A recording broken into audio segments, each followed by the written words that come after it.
I don't know if we can debunk the earlier pronouncement of Secretary Chris Roque of DTI na kasya naman daw sa 500 pesos para sa isang holiday meal for a family of 4.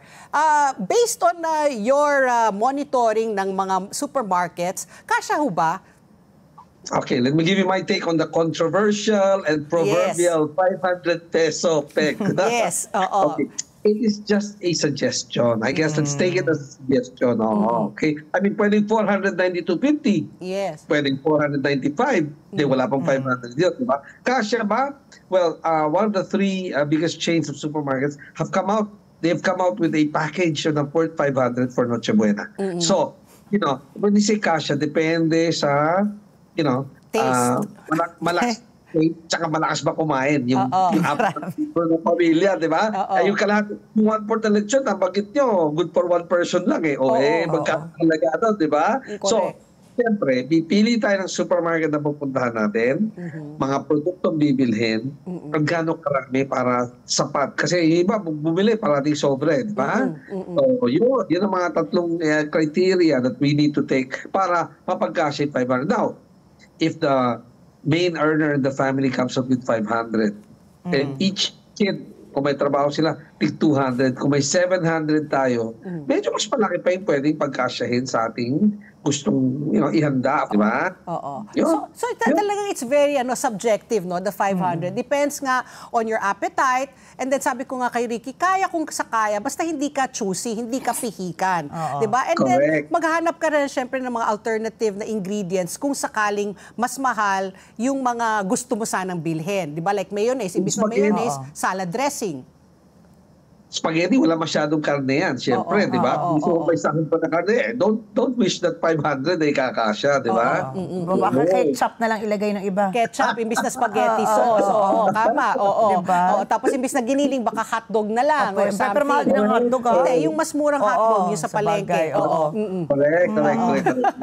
Yung per piece lang, may per piece lang eh, di ba? May per piece, ang hotdog. Tapos i-grate mo na lang yung hotdog. Isi-slice mo na lang na manipis.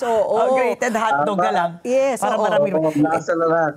Opo. Tapos may hotdog flavor tomato sauce eh. Para yun na yun eh, di ba? Ayun na, magandang ideya yan. Diba?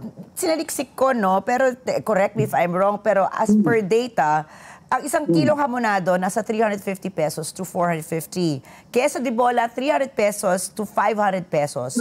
Fruit salad ingredients, minimum po, 250 pesos.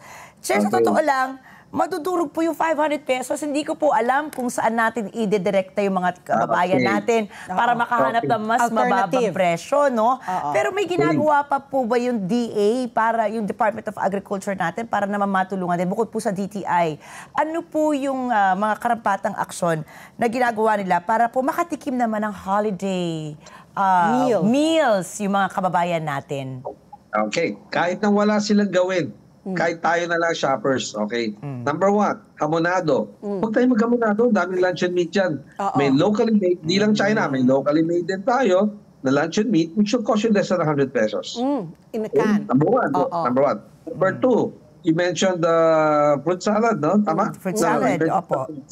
Yeah, fruit salad, for example. Fruit salad, pwede namang spaghetti, you mentioned spaghetti. Spaghetti, may packs din, but you have to watch out. Merong mura dyan na spaghetti packs, konti ang laman.